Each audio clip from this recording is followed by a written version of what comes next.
لله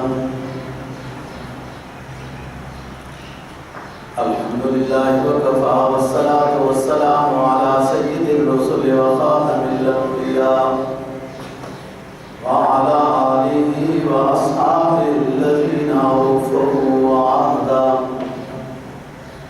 الذين هم خلاصة العرب الأرباع وخير الخلائق بعد الأنبياء. أما بعد فأعوذ بالله من الشيطان الرجيم. بسم الله الرحمن الرحيم. فلا تطع الكافرين وجاهدهم به جهادا كبيرا.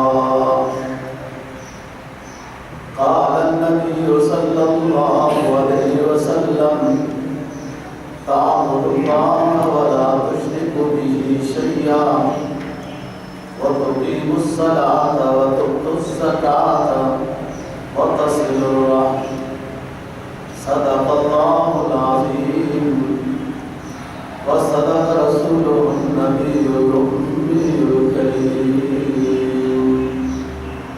ونحن على ذلك لمن الشاهدين والشاكرين. الحمد لله رب العالمين. 19واں پارہ سورہ فرقان کی آیت کریمہ اور جناب نبی پاک صلی اللہ علیہ وسلم کا ایک فرمان تلاوت کیا ہے، جس کا مفہوم یہ ہے اللہ رب العزت خطاب کر رہے ہیں نبی پاک صلی اللہ علیہ وسلم اور آپ کے ماننے والوں کو: فلا تطع الکافرین، کافروں کی اتباع نہ کرو، کافروں کی اطاعت نہ کرو. وجاہدہم بہ جہادا کبیرا، اور کافروں کے خلاف خوب جہاد کرو، بڑا جہاد کرو، خوب جہاد کرو. جناب نبی پاک صلی اللہ علیہ وسلم نے ایک فرمان تلاوت کیا ہے جس کو امام بخاری اور امام مسلم نے اپنی کتاب میں نقل کیا ہے. ایک شخص آیا رسول پاک صلی اللہ علیہ وسلم کی خدمت میں، عرض کیا کہ حضور ایسا عمل بتائیں کہ جس کو میں بجا لاؤں اور اللہ راضی ہو جائے، اللہ مجھے جنت میں داخل کر دے. آپ ایسا عمل مجھے بتائیں. آپ نے فرمایا: تعبد اللہ، تم اللہ کی عبادت کرو، ولا تشرکوا بہ شیئا، اللہ کے ساتھ ذرہ برابر بھی شرک نہ کرو. تقیموا الصلاۃ، نماز کی پابندی کرو. وتؤتی الزکاۃ، اور اگر زکوٰۃ فرض ہے تو زکوٰۃ ادا کرو. یہاں حج کا ذکر نہیں، بعض روایات میں حج تمہارے اوپر فرض ہے، روزے فرض ہیں تو وہ کرو. وتصل الرحم، اور صلہ نہیں کرو، اپنے رشتہ داروں کے ساتھ جوڑ کے رہو. ان کی طرف سے کوئی زیادتی بھی ہو تب بھی آپ کی طرف سے شفقت ہو، دعا ہو. تصل الرحم، اگر یہ کام ایمان کے بعد ارکان اسلام اور صلہ رحمی والا کام تم کرتے رہو گے تو اللہ پاک تم سے راضی ہو جائے گا اور تمہیں جنت الفردوس عطا کرے گا. فلا تطع الکافرین، آیت کریمہ سورہ فرقان. فرقان کا معنی ہوتا ہے حق اور باطل کے درمیان فرق کرنے والی چیز. تو فرمایا کہ فلا تطع الکافرین، کافروں کی اطاعت. اطاعت نام ہوتا ہے عبادت کا، بندگی کا. ان کی بات مان کے بندگی کو ان کے کہنے کے مطابق ہونے لگ جائے. وہ آپ کو نماز سے ہٹائیں، آپ ہٹ جائیں. وہ کہیں اذان نہ دو، آپ اذان نہ دیں. وہ کہیں زکوٰۃ نہ دو، آپ زکوٰۃ نہ دیں. کافر اس طرح کی باتیں جو کہیں فلا تطع، ان کی تابعداری اور اطاعت نہیں کرنی. وَجَاهِدْهُمْ بِهِ جِهَادًا كَبِيرًا، اور کفار کے خلاف خوب جہاد کریں جیسا موقع. جہاد جو ہے، لفظ جہاد یہ جہد سے مشتق ہے. جہد کا معنی ہوتا ہے کوشش.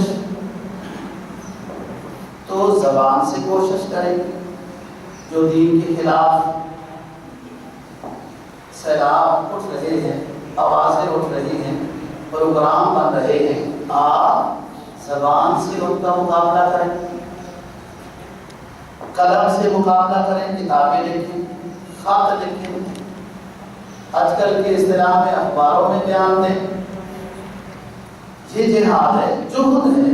محنت کریں، دعائیں کریں ہدایت کی، قلم سے جہاد کریں، زبان سے جہاد کریں.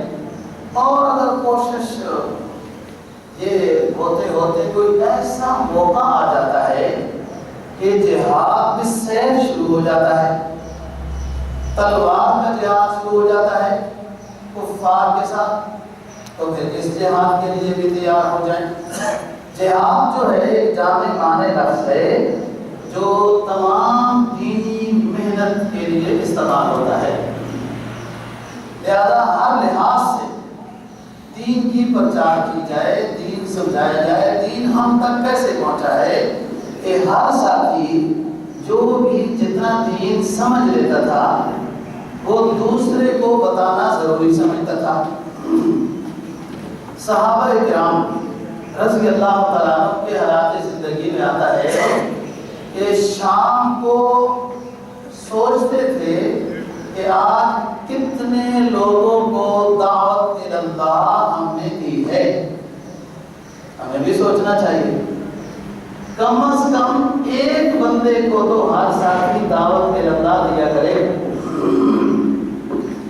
اور بندہ سب بھی کہیں جانا پڑے گا نہیں، آپ گھر سے دعوت شروع کریں، ہر والی کو دیں، اپنے بچوں کو دیں، دفتر کے ساتھیوں کو دیں. کوئی لاٹھی تو نہیں مار رہا ہے.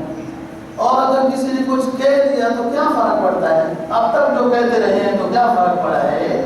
لہذا اللہ کی رضا کی خاطر ہمدردی کے ساتھ دوسرے ساتھی میں جو کمزوری دیکھی جائے اس کو دعوت دی جائے. چلو بھائی نماز کا وقت ہو گیا، بس یہی دعوت ہوتی ہے. تو فرمایا کہ جہاد کریں، خوب جہاد کرنا، بڑا جہاد، اس میں سب باتیں داخل ہیں شروع سے لے کر دوستوں. خیر القرون کا زمانہ تو تھوڑا سا ہے، خیر القرون کرنی ثم الذین یلونہم ثم الذین، بہت تھوڑا ہے، 60 سال تک کر لیں. اس کے بعد حکومتی سطح پر اسلام کی اشاعت یا ترویج بہت کم ہوئی ہے. کوئی بادشاہ موافق آ گیا، اس نے مسجد بنا دی، کوئی مدرسہ بنا دیا، کسی نے کچھ اور کام کر دیا ہے، لیکن اکثریت دین کے خادم وہ بے لوث رہے ہیں. بس اپنے طور پر ہی لوگوں کے دلوں میں اللہ کے جذبے ڈالے. لوگوں نے اپنی اولاد کو حافظ قرآن بنایا، عالم دین بنایا، حافظ حدیث بنایا، فقیہ بنایا اور دین کے لیے وقف کر دیا ہے. امام اعظم ابو حنیفہ کسی حکومت کے ملازم نہیں تھے، امام شافعی کسی حکومت کے ملازم نہیں تھے، امام احمد بن حنبل کسی حکومت کے ملازم نہیں تھے، امام مالک کسی حکومت کے ملازم نہیں تھے، امام ابن تیمیہ کسی حکومت کے ملازم نہیں تھے. اور اسی طرح علامہ ابن قیم، امام بخاری، امام مسلم، امام ترمذی وغیرہ، یہ لوگ حکومت کے ملازم نہیں تھے. بے شک حکومتیں تو بعض لحاظ سے مسلمانوں کی حکومتیں تھیں، لیکن بے لوث خدمتگار اسلام کے لیے لوگوں نے اپنی اولادوں کو، اپنے آپ کو وقف کیا ہے. اور ایسا وقف کیا ہے، ایسا وقف کیا ہے، ایسا وقف کیا ہے کہ پوری زندگی کا ان کا اوڑھنا بچھونا ہی یہی بن گیا کہ ادھر سے حدیث سیکھنی ہے، ادھر سکھانی ہے، ادھر کتاب لکھنی ہے، اس کا مطالعہ کرنا ہے، فلاں علاقے میں جا کے لوگوں کو سمجھانا ہے. یہی جہد ہے، یہی جہد ہے. اور ہر مسلمان کے اوپر یہ دعوت اللہ، جتنی وہ بات جانتا ہے صحیح شریعت کی اتنی بات دوسرے کو بتانا. وہ تو خیر امت ہے، وہ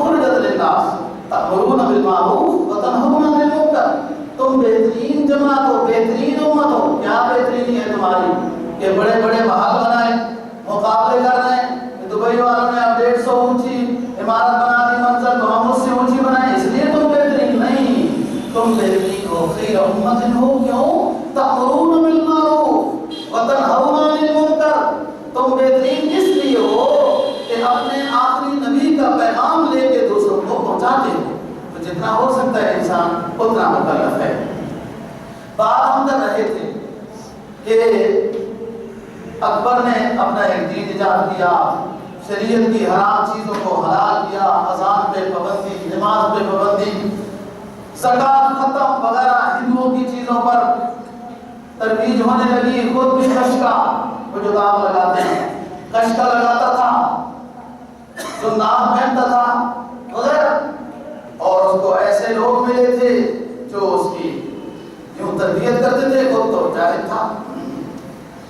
بہرحال دین اکبری، دین الہی اکبری کے نام سے اس نے وہ مسودہ تیار کیا جس پر میں بات کر چکا ہوں۔ امام مجدد الافسانی، امام ربانی، محبوب سبحانی، شیخ احمد سرہندی رحمہ اللہ تعالی، یہ 971 ہجری میں پیدا ہو رہے ہیں۔ ان کی پیدائش کا زمانہ اکبر بادشاہ کا زمانہ ہے۔ اکبر بادشاہ تو 50 ہجری سے چلا آ رہا ہے، یہ 950 سے چلا آ رہا ہے بادشاہ، اور 1011-12 میں جا رہا ہے، 50 سال حکومت ہے اس میں۔ مجدد الافسانی سرہند میں 971 ہجری میں پیدا ہوتے ہیں۔ پیدائش کا زمانہ وہ ہے کہ اکبر کا عروج ہے، اکبر کا اسلامی نظام، اسلامی زمانہ وہ اس کی 20 سال کی عمر تک کا ہے۔ 20 سال کے بعد جو اس کے 40 سال ہیں آگے، کہ وہ اس کا زمانہ بعد میں مطلب دکھا ہے، بعد میں کیا لکھا ہے، بعد ظاہر ہے کہ اس طرح اس نے کہا کہ دین اسلام کو ترک کرو، عزت کو ترک کرو، مال کو ترک کرو، ان چیزوں کو ترک کرو، میرے دین میں داخل ہو جاؤ، شراب حلال، سود حلال، فلاں حلال، گائے حرام۔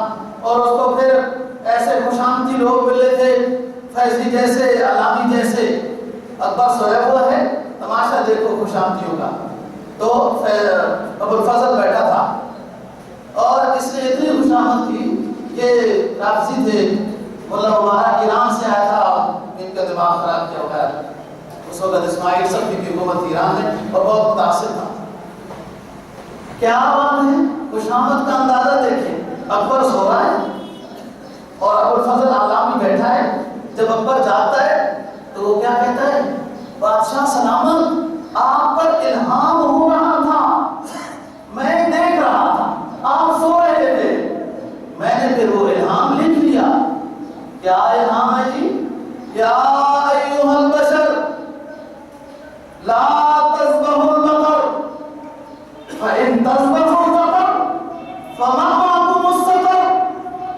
یہ الہام ہے، اور جس پر الہام ہو رہا ہے اس کو پتہ ہی نہیں ہے یہ الہام دیکھیں کیسا ہے۔ کہتا ہے علامی کہ الہام یہ ہو رہا تھا کہ بادشاہ سلامت گائے ذبح نہ کرنا، اگر گائے ذبح کی تو جہنم جانا ہوگا۔ یہ الہام ہے، بادشاہ نے کہا آرڈر لکھو گائے ذبح کرنا بند، وغیرہ وغیرہ اس طرح کی باتیں۔ لوگ کہتے ہیں مغلیہ خاندان، مغلیہ خاندان، ان کے گھروں میں مسجد بنانے کی اجازت نہیں تھی، جو تھی تو گرا دی گئی۔ یہ مسلمان بادشاہ ہیں، نماز پر پابندی، زکات پر پابندی، مسلمانوں کے شعائر پر پابندی، اذان پر پابندی، اور یہ اس کو ایسے بندے ملے تھے جو وہ دین تیار ہو گیا۔ بہرحال اس نے تو اپنی طرف سے کوشش کی نا، بھلے تھوڑے بندے ہی ہو، اس نے تو ایک کفریہ بات کو رواج دینے کی کوشش کی۔ شیخ احمد سرہندی رحمہ اللہ تعالی، ان کا نام احمد بن عبد الاحد ہے، یہ سرہند کے ہیں، یہ پنجاب کے علاقے، ہندوستان میں سرہند کا علاقہ مشہور علاقہ ہے،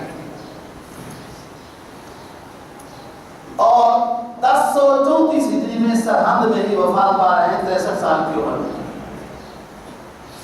آپ شجرے نسب کے لحاظ سے خونی شجرہ نسب کے لحاظ سے فاروقی ہے. آپ کے پشتوں میں سے مدینہ سے ان کے اجداد نے ہجرت کی اور افغانستان میں آئے اور افغانستان سے پھر یہ سرحد میں آباد ہو گئے تھے. مجدد صاحب کی پیدائش سرحد کی ہے. دوسری بات عجیب، اللہ نے 2 خوبیاں جمع کی. ان کے والد جو ہے وہ سلسلہ چشتیہ سے یا قادریہ سے متعلق تھے. شیخ عبد الاحد، یہ شیخ عبد القدوس گنگوئی کے مرید اور خلیفہ تھے. شیخ عبد القدوس بھی بہت بڑے بزرگ اللہ والے گزرے ہیں. یہ حافظ قرآن ہو گئے، عالم دین ہو گئے سرحدی صاحب شیخ احمد صاحب. اس کے بعد بیت سے جب تعلق جوڑنے کی کوشش کی تو اتفاق ایسا ہوا کہ قادریہ سلسلے میں جاتے ہیں، سہروردیہ میں جاتے ہیں، چشتیہ میں جاتے ہیں، بیت ہوتے ہیں، لیکن دل مطمئن نہیں ہو رہا. ہمارا سب سلسلے برحق ہیں. کسی نے بتایا کہ دہلی میں حضرت خواجہ باقی باللہ رحمہ اللہ تعالی جو سلسلہ نقش بندی کے وہ آنے والے ہیں. یہ سلسلہ نقش بندی والے اور بزرگوں کے پاس جب جاتے ہیں تو وہ خود ہی ان کو دیکھ کے استقبال کرنے لگ جاتے ہیں اور پھر ان کو خلافت بھی ملی، انہیں کی جانشین بھی ہوئے. یہی سمجھنے کی بات ہے کہ روحانی اعتبار سے ان کا سلسلہ نقش بندی ہے جو حضرت ابو بکر صدیق رضی اللہ تعالیٰ عنہ سے جا کے ملتا ہے. یہ فیض ہوا ابو بکر کا، یہ جلال آ رہا ہے، جمال آ رہا ہے، جمال آ رہا ہے. اور خونی لحاظ سے ان کا شجرہ نسب ملتا ہے حضرت عمر فاروق رضی اللہ تعالیٰ عنہ سے، تو دین کے لحاظ سے جلال آ رہا ہے. یہ دونوں چیزیں ان کے اندر اللہ نے جمع کی. سلسلہ نقش بندی کے لحاظ سے فیض حاصل ہو رہا ہے حضرت ابو بکر صدیق رضی اللہ تعالیٰ عنہ کے سلسلے سے، اور ذہنی جسمانی قوت کے اعتبار سے کہ اشداء علی الکفار رحماء بینہم کے اعتبار سے یہ فاروقی ہے.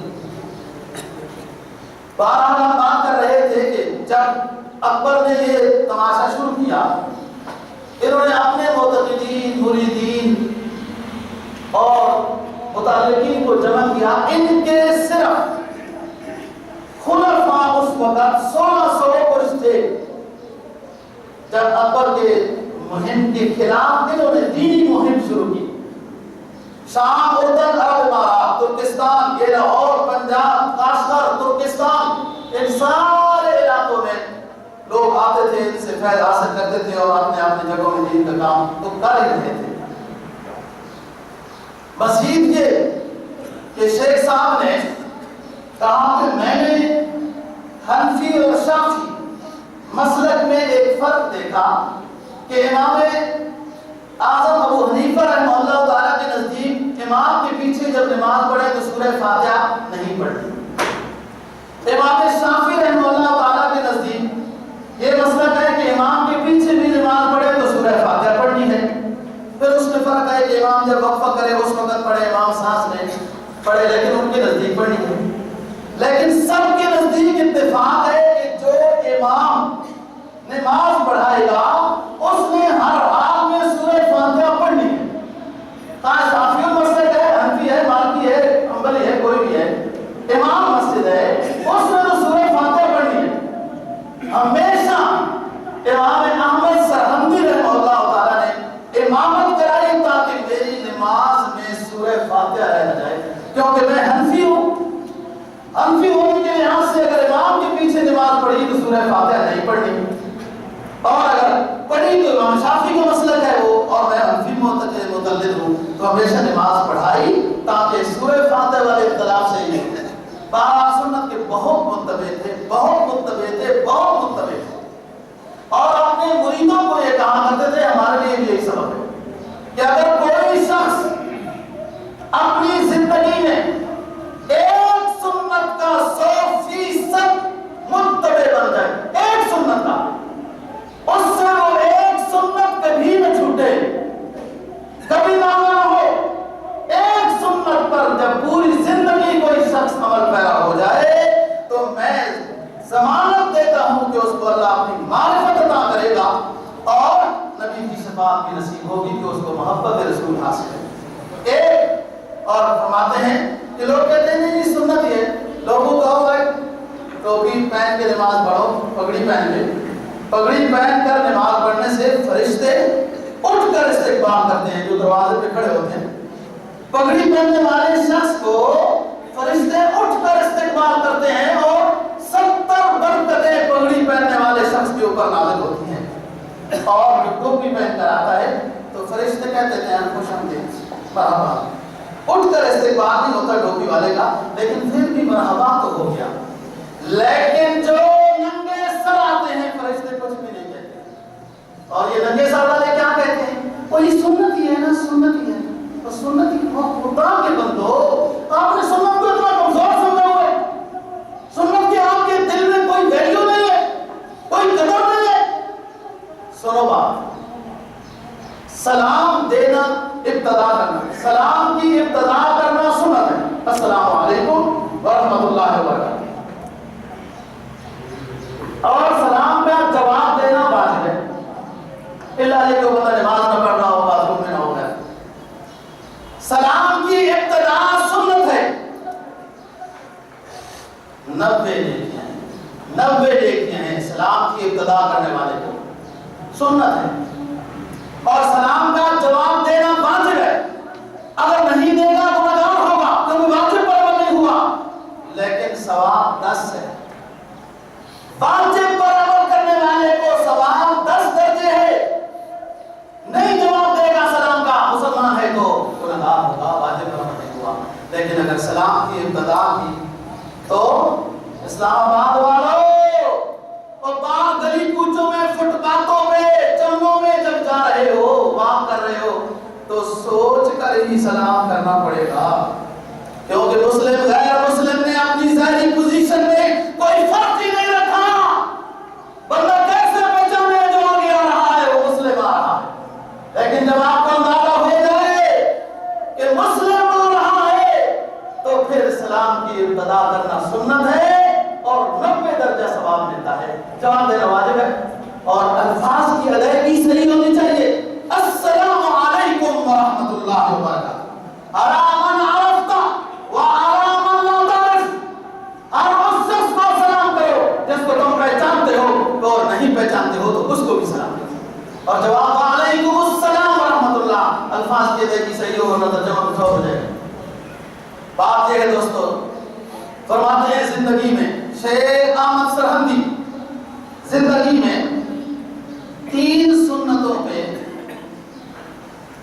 عمل نہیں ہوا، 2 کی تو تلافی کر لی، 1 کی نہیں ہو سکی تو اپنے بچوں کو وصیت کر کے گئے۔ سنیں دوستو کس طرح لوگوں کو نبی کی سنت کے ساتھ عشق تھا۔ کہتے ہیں کہ نبی پاک صلی اللہ علیہ وسلم کے نواسے تھے حسن اور حسین، تو آپ ان کو اٹھاتے تھے، چومتے تھے، سونگتے تھے، کندھے پہ اٹھا لیتے تھے۔ حضرت عمر فاروق رضی اللہ تعالیٰ عنہ نے دیکھ کے کہا کہ حسین کے لیے کتنا بہترین سواری ہے۔ آپ صلی اللہ علیہ وسلم نے فرمایا عمر کنجوسی کرتے ہو، صرف سواری بہترین نہیں سوار بھی بہت اونچا ہے۔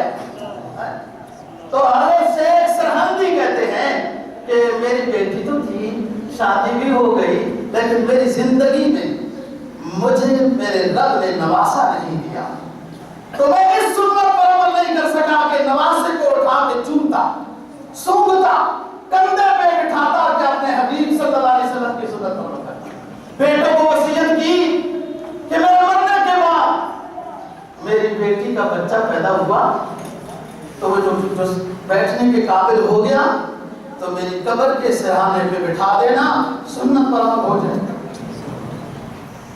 ایک سنت ہے، اور دوسری سنت کہتے ہیں کہ زندگی میں ایک مرتبہ باتھ روم میں جانے کے وقت مجھ سے غلطی ہو گئی، بھول ہو گئی کہ میں بایاں قدم باتھ روم میں رکھنے کے بجائے دایاں قدم رکھ گیا، پھر واپس فوراً آیا، لیکن میری روحانی منزلیں 70 پیچھے چلی گئی۔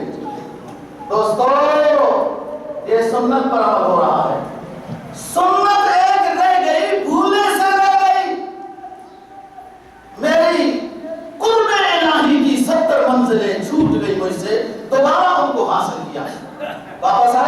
سنت کے لیے سے پھر بایاں قدم رکھا، لیکن وہ منزلیں پھر پوری کرنے کے لیے وقت رکھا.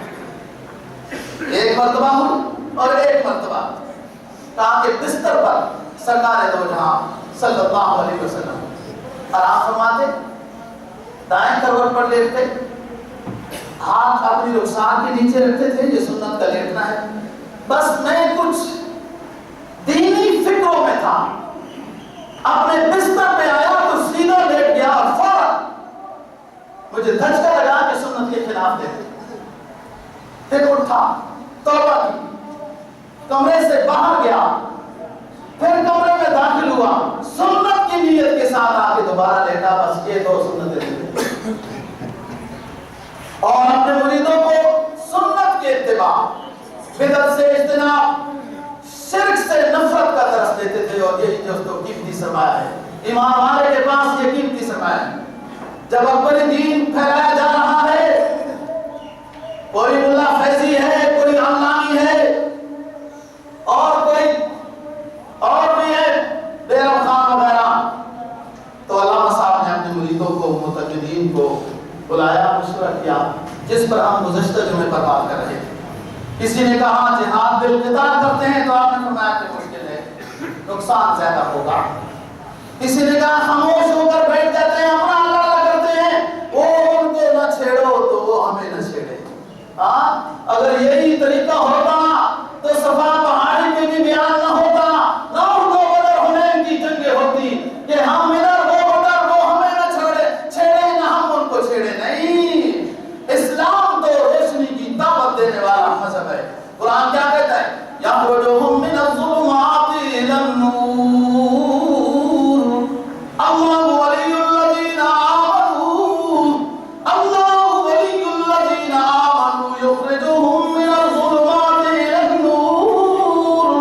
اللہ ان کو دوست رکھتا ہے ایمان والوں میں سے، اللہ ان کو دوست رکھتا ہے جو دوسروں کو تاریکیوں سے نکال کر روشنیوں میں لے آتے ہیں.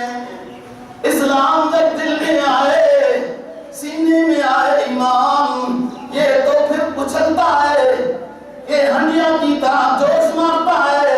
یہ صرف اپنے لیور میں، اپنے جسم میں یہ ایمان محدود نہیں رہتا، پھر یہ فضاؤں میں بھی یہ صدائیں گونجتی ہیں، بدر و حنین میں بھی یہ گونجتی ہیں، مصائب میں بھی گونجتی ہیں. حالات خوشگوار ہو، ممبروں میں ہو تو اس میں بھی یہ صدائیں گونجتی ہیں. پھر یا تو سنت یوسفی پر عمل کرتے ہوئے جیل میں بھی یہ صدائیں گونجتی ہیں. شیخ صاحب نے جب مشورہ کیا تو تیسری جماعت نے کہا محنت کرنی چاہیے، لوگوں کو دعوت اللہ دینی چاہیے. زندگی کے 3 بڑے کارنامے ہیں مجدد الافسانی رحمہ اللہ تعالی. ایک یہ کہ وحدت الوجود اور وحدت الشہود. میں اس انگریزی دان کو سمجھانے کی کوشش کبھی کروں گا، آج نہیں، کہ یہ وحدت الوجود اور وحدت الشہود کیا چیز ہے. خلاصہ یہ ہے، یہ اختلاف منصور الحلاج کے زمانے سے، حسن بصری جنید بغدادی کے زمانے سے چلا رہا تھا. وحدت الوجود اور وحدت الشہود کا شیخ احمد سرحدی نے اس کو اتنے پیارے انداز میں حل کیا. آج مختصر بات کرتا ہوں کہ شیخ نے فرمایا کہ اللہ کی ذات عرش پر صفت کے لحاظ سے اللہ ہر جگہ موجود ہے، ہر چیز میں صفت کے لحاظ سے موجود ہے. اور یہ وحدت الشہود ہے کہ اللہ کا حاضری شہود، شاہد حاضر کو کہتے ہیں. بہرحال اس موضوع پر تفصیل سے بات کبھی کریں گے. اس مسئلے کو حل کیا. دوسرا بہت فرانی پیر، دنیا پرست پیر، دین کو فروخت کرنے والے پیر، بدعت کو رواج دینے والے، شرک کے جھنڈے لہرانے والے، رسوم اور خرافات کو ترویج دینے والے جو لوگ تھے، ان کے خلاف شیخ احمد سرحدی نے کام کیا. دوسرا کارنامہ ہے یہ. اور تیسرا سب سے بڑا کارنامہ ہے کہ ایک بادشاہ نے جو دین ایجاد کیا، اس دین کا سد باب کیا، اس کو روکا، اس سیلاب کو بند کیا، اور پھر اس پر دعا تھی دوستو. تکلیفیں تو آتی ہیں، یہ تو بات ذہن میں آتی ہے کہ تنہا ہے، حالات کو موزوں نہیں ہے، بظاہر کامیابی کے امکانات نظر نہیں آتے، لیکن یہ تو خدائی سنت ہے، اکیلے ہی ہوتا ہے بندہ، جب اترتا ہے میدان میں اکیلا ہی ہوتا ہے، کام جس کا ہے اس کی مدد پھر آتی ہے۔ دوستو ان ابراہیم کان امتن قانتا للہ حنیفا ولم یک من المشرکین شاکرا لانعمہ اتبعہ وہداہ الی صراط مستقیم۔ ہمارا خلیل اکیلا تھا، اکیلا بادشاہ سے ٹکرا گیا، نمرود بادشاہ سے ٹکرا گیا، اکیلا تھا۔ وہ دنیا کہتی ہے جماعت کمزور ہے، ہم کمزور ہیں، کیا کریں؟ دین کے خلاف تو سیلاب آ رہی ہے، بڑے بڑے طوفان آ رہے ہیں، لیکن ہم کمزور ہیں۔ ہم کمزور نہیں دوستو، ہمارا ایمان کمزور ہے۔ فرمایا ان ابراہیم کان امۃ قانتا للہ حنیفا ولم یک من المشرکین۔ بالغ بھی مخالف، علاقہ بھی مخالف، بادشاہ بھی مخالف، لیکن ابراہیم ڈٹ گئے، اللہ کی توحید کا پرچم لے کے آگے نکلے، والدین کو بھی، والد کو بھی قربان کیا، اللہ کی محبت میں کہیں بیگم کو بھی قربان کیا، کہیں پادی غیر عزیز سر نے اپنے نو مولود کو بھی چھوڑا۔ یہ سب اللہ کی محبت میں ہو رہا ہے۔ پھر اللہ کہتا ہے انی جاعلک للناس اماما، اے خلیل آپ نے ہماری محبت میں اتنی تکلیفیں اٹھائی، ہم تمہیں دنیا کا امام بنائیں گے۔ تکلیف تو ہوتی ہے، فرمایا تشکیل دیتے ہیں اور دین اکبری کے خلاف مہم کا آغاز کرتے ہیں، مریدوں کو بلایا۔ دوستو بہت بڑی بات ہے، لوگ کہتے ہیں خیر وہ صاحب دفتر میں وہ نہیں نماز پڑھتا، چھوڑو جو اس کو نہیں، ایسا نہیں، دعوت دینی ہے۔ آج میں آپ سے ایک عہد لے کر رخصت کروں گا جمعہ پڑھنے کے آخر میں، ایسا نہیں ہونا چاہیے، بات کرنی چاہیے۔ کیا وجہ؟ وہ ڈرتے ہوتے تو آج یہاں پر مسجد نہ ہوتی۔ اسلام کے لیے کیوں ڈر ہے؟ اللہ کی رضا کی خاطر انسان کو اللہ کی مدد دے کے سامنے میدان میں آنا چاہیے۔ یہ کام رب کا ہوتا ہے، وہ خود فرشتے نازل کرتا ہے، مدد ہوتی ہے۔ پہلے ایمان کو آپ جوش میں لانا چاہیے، ایمان بنانا ہے، آگے نکلنا ہے۔ مولانا قاسم صاحب ان کے مرید ہیں، 70 اپنے علماء مبلغین کے ساتھ ان کو ترکستان، تاجکستان، کرغزستان ان علاقوں کی طرف بھیجا۔ مولانا فرق صاحب ان کے مرید اور خلیفہ ہیں، عرب امارات نے ان علاقوں کی طرف، پھر شام ان علاقوں کی طرف ان کو بھیجا۔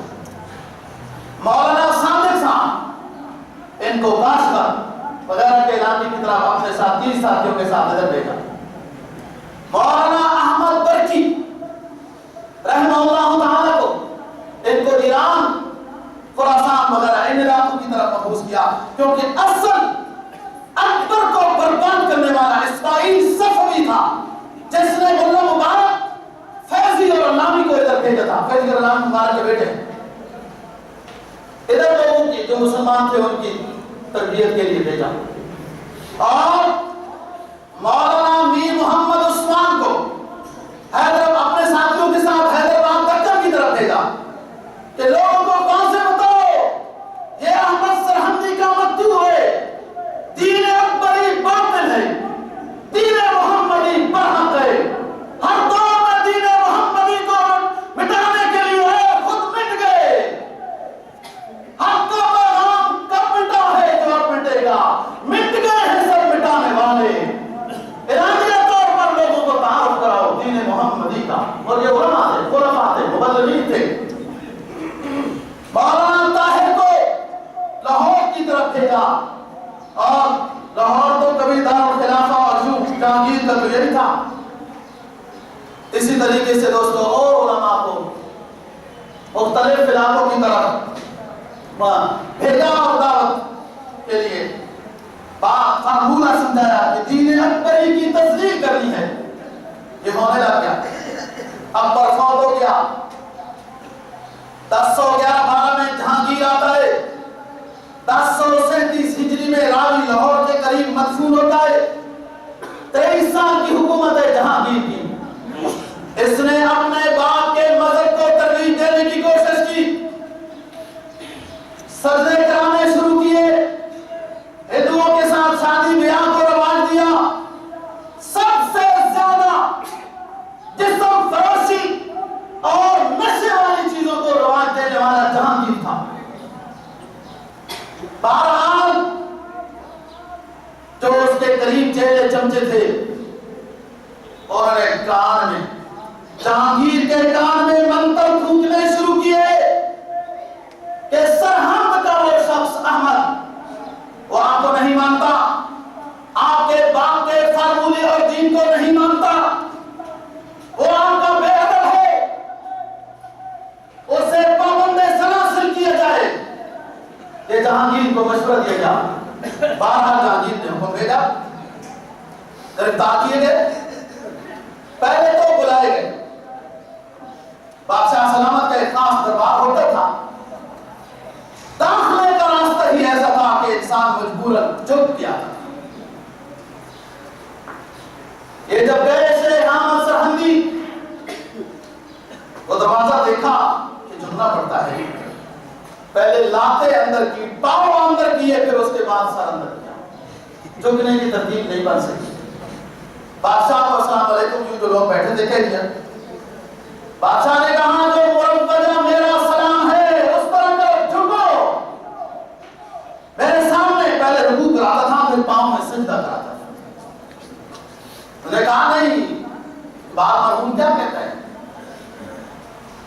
گردن نہ جھکی جس کی جہانگیر کے آگے, گردن نہ جھکی جس کی جہانگیر کے آگے, جس کے نفس گرم سے ہے گرمی احرار. وہ ہند میں سرہندی, احمد سرہندی, وہ ہند میں سرمایہ ملت کا نگہباں, اللہ نے جس کو بر وقت کیا ہے خبردار. بادشاہ نے کہا جھک جاؤ, سزائیں ہوں گی, جیل میں جانا پڑے گا.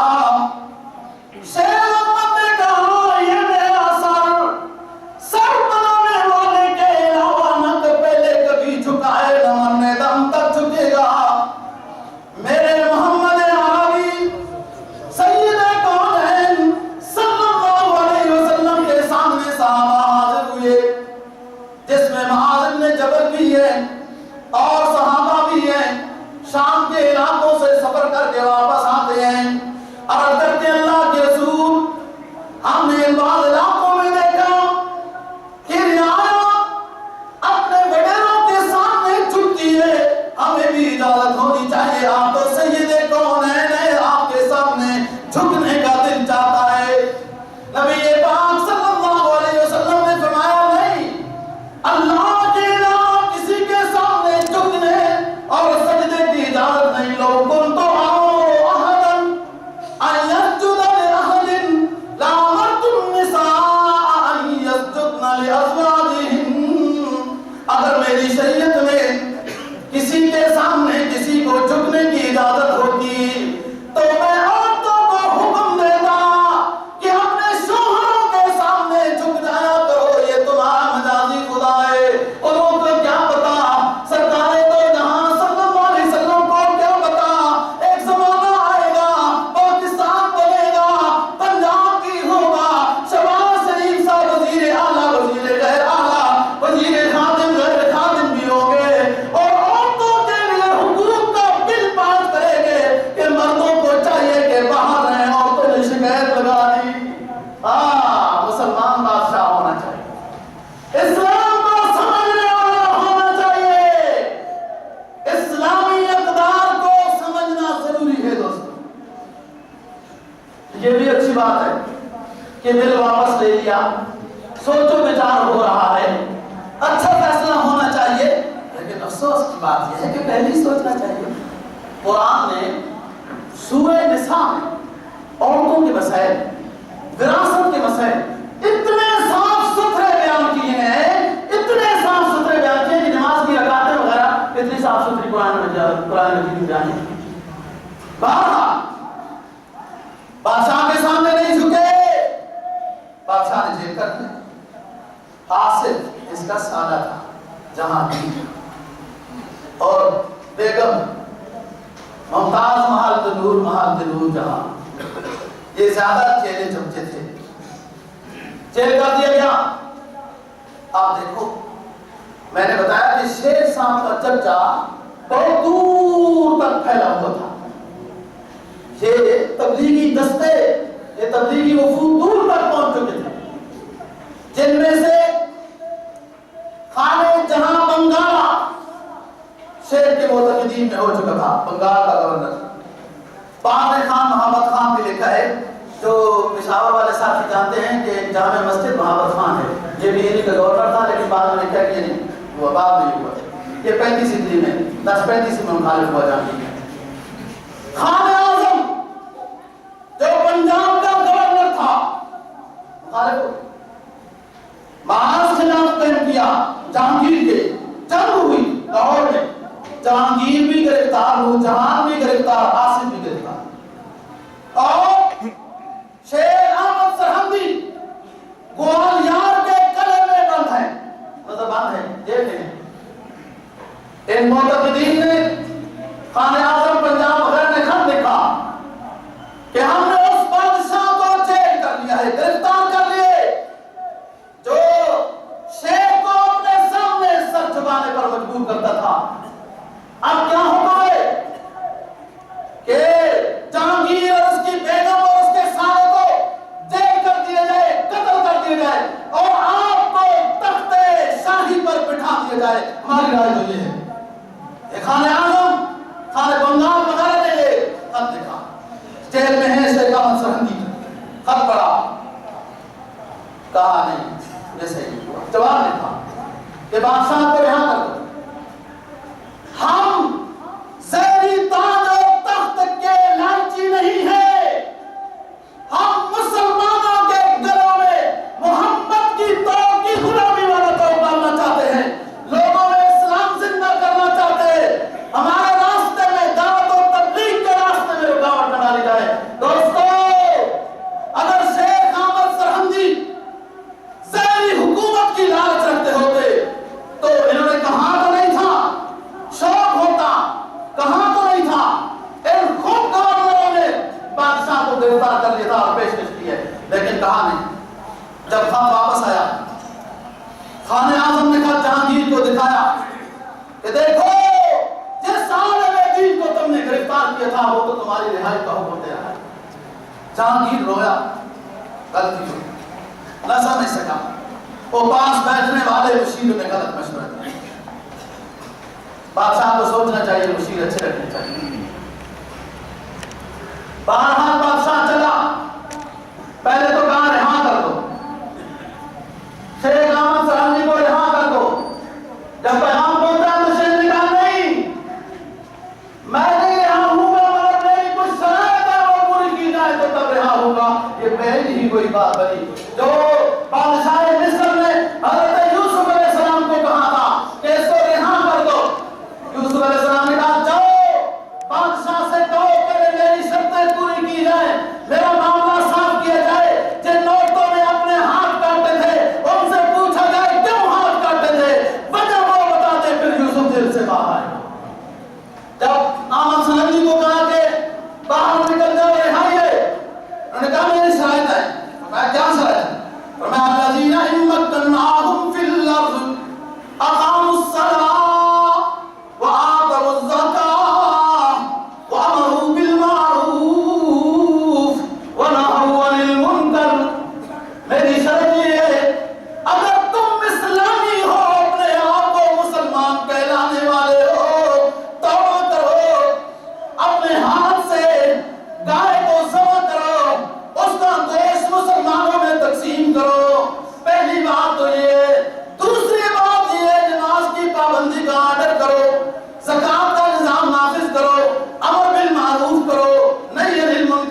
سمجھتا ہوں، سوالنا چاہتا ہوں۔ بہرحال بادشاہ نے شرائط مانی، انہوں نے کافی شرائط لکھی کہ جو مسجد گراں کے مندر بنائے گئے ان کو دوبارہ مسجدیں بنائی جائیں، شراب کو حرام کیا جائے، پہلے بہا دیے جائیں وہ جو لاسن شدہ تھے چیزیں، اور وغیرہ وغیرہ جو بھی تھے۔ بادشاہ نے کہا آپ ہمارے ساتھ رہیں، کرتے ہیں لوگوں کو بعد نصیحت کریں، یہ ساتھ رہیں، کشمیر کے علاقے میں بھی دوسری جگہوں میں بھی۔ بہرحال نظام کچھ بہتر ہونا شروع ہو گیا۔ شیخ احمد سرہندی کے اوپر کمزوری کا زمانہ آیا۔ میں نے بتایا نا ہر چیز پر سنت پر عمل ہے، ہر چیز میں سنت پر عمل ہے۔ آپ دہلی میں گئے ہیں تو حساب لگائیں 62 سال کچھ مہینے عمر ہو گئی ہے، تو 63 سال میں اللہ وفات دے دے تو سنت غیر اختیاری پر بھی عمل ہو جائے، واپس آئے۔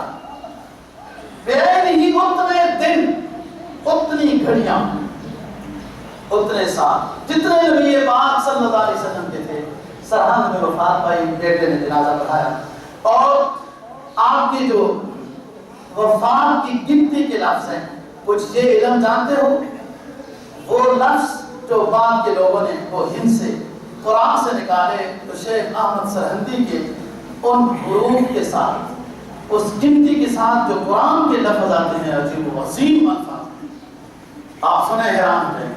فرمایا یا ایتھا النفس المطمئنہ ارجعی الی ربک راضیۃ مرضیہ فادخلی فی عبادی وادخلی جنتی۔ اے نفس مطمئنہ، اللہ راضی ہو گیا تو اس سے جنت میں داخل ہو جا۔ یہ شیخ صاحب کی تاریخ وفات کے جو حرف ہیں، یعنی 1034 ہجری اور 28 صفر، یہ الفاظ کے قرآن کے الفاظ یہ بنتے ہیں۔ بہت عظیم الفاظ ہیں، بہت سارے لوگ جو بہت اچھے اچھے الفاظ ہیں۔ 1037 ہجری میں پھر یہ قبر پہ حاضر ہوا اور روتا تھا، لوگ روتے تو ہوتے ہی ہیں، کیا بات۔ بادشاہ جہانگیر جب پتہ چلا سرہندی صاحب فوت ہو گئے، پھر سرہند آیا اور بڑا روتا تھا لمبا لمبا۔ بادشاہ بعد میں شاہ جہاں کی حکومت آئی، کوئی فارغ تھا، مال دولت اس نے خوب جمع کیا، تاج محل بنایا، بیگم صاحب کو جب خرچی 12 لاکھ درہم کے لگ بھگ دیتا تھا، اپنے آپ کو ایک دفعہ تلوایا، سونے چاندی سے صدقہ کیا، پھر 6 مرتبہ غلے سے دبا ہوگا، بلکہ بندے 2 مانی وزن ہوگا، غلہ کتنا تولے گا، سبھی دیکھیں۔ بہرحال میں نے بتایا تھا جہانگیر کے زمانے میں ایک بات ہوئی تھی کہ جو ہمارے اس کو جائے تو اس کے ورثت کہیں مسجد اور مدرسہ بنا دی جائے۔ شاہ جہاں کے زمانے میں ایک بات اچھی سامنے آئی کہ ایک ہندو نے تحریک چلائی کہ اسلام مذہب میں مسلمان مرد کا نکاح ہندو لڑکی سے نہیں ہوتا، ہندو لڑکے کا نکاح مسلمان لڑکی سے نہیں ہوتا، تو ہم نے اپنے گھروں میں اکبر بادشاہ کے زمانے سے ہندو لڑکی رکھی ہوئی ہے، اس کے اوپر اگر نکاح نہیں ہوتا تو ختم کیا جائے، ایک تاریخ چلائی ہندو نے۔ افسوس کی بات ہے کو دوستوں، بہرحال اس کی بات سنی گئی، ان کو دعوت اسلام دی گئی، لڑکیوں کو مسلمان ہوئی، ان کے لیے پھر کچھ تعلیم کی ترتیب کی گئی۔ پھر یہ 31 سال زمانہ ہے شاہ جہاں کا۔ سن 1037 ہجری سے 1068 ہجری تک اس کی حکومت ہے۔ میں نے بتایا کوئی خاص نام نہیں، بس یہ اللہ تعالی نے۔ اور 1068 ہجری سے 1119 ہجری تک یہ حکومت ہے عالمگیر بادشاہ، جو قدرے بہتر تھا۔ عالمگیر دولت آباد میں مدفون ہے، شاہ جہاں تاج محل میں مدفون ہے، جہانگیر راوی میں مدفون ہے، اکبر آگرہ میں مدفون ہے، اس کے قریب ایک گاؤں سکندرہ میں، ہمایوں دہلی میں مدفون ہے، اکبر بھی سکندرہ میں آگرہ کے قریب، ظہیر الدین کابل میں، لیکن ان تمام بادشاہوں میں ایک قدر بہتر عالمگیر بادشاہ تھا۔ بہرحال اس نے کافی ترتیب اچھی کرنے کی کوشش کی۔ نمبر 1 بہادر تھا، نمبر 2 نماز کا پابند تھا، تہجد کبھی کیا کرتا تھا، علماء دوست تھا، مدارس بھی بنوائے لیکن ایک غلطی ہو گئی، مدارس میں مخلوط تعلیم، اپنے جو مدرسے بنائے حکومت کے لحاظ سے اس میں مخلوط تعلیم رکھی گئی بہرحال، اور دیگر مدرسے والوں کو بھی بند نہیں کیا، حوصلہ افزائی کی۔ انہی کے زمانے میں مولانا عبدالحکیم سیالکوٹی ہے، انہی کے زمانے میں مولانا عبدالحق محدث دہلوی ہے، انہی کے زمانے میں مولانا وجیہ الدین مفتی اعظم۔ عالمگیر کا سب سے اچھا کام جو ہوا کہ جب اس نے دیکھا کہ مسلمانوں کو تو نماز روزے کے مسائل بھی بعض دفعہ نہیں آتے، اور ہمارے باپ دادا نے اسلام کو کس طریقے سے ختم کیا ہے، تو اس نے 20 علماء کے اوپر مشتمل ایک جماعت بنائی، جس جماعت کو کہا کہ ایمان سے لے کر وضو، نماز، روزہ، اخلاقیات، حج، تمام یہ مسائل اسلام کے جمع کیے جائیں۔ انہیں حکومت چھپانے کی ذمہ داری اور کتابت کی ذمہ داری دیتی ہے۔ یہ کام اس کی زندگی میں ہوا، جو فتاوی عالمگیری کے نام سے اسلامی لائبریریوں کی زینت ہے اور ایک اچھا کام ہے۔ بہرحال عالمگیر گیا سن 1119 میں، پھر یہ ریل پہ کوئی 30 کے لگ بھگ 30-32 کے لگ بھگ یہ بادشاہ مغلیہ خاندان کے آئے، 300 سال کے لگ بھگ حکومت کی ہے۔ آخر میں دنیا بہادر شاہ سفر کہتی ہے۔ ہم بات انشاءاللہ اگلے جمعے کو کریں گے۔ اللہ تعالیٰ کی سمجھ اور عمل کی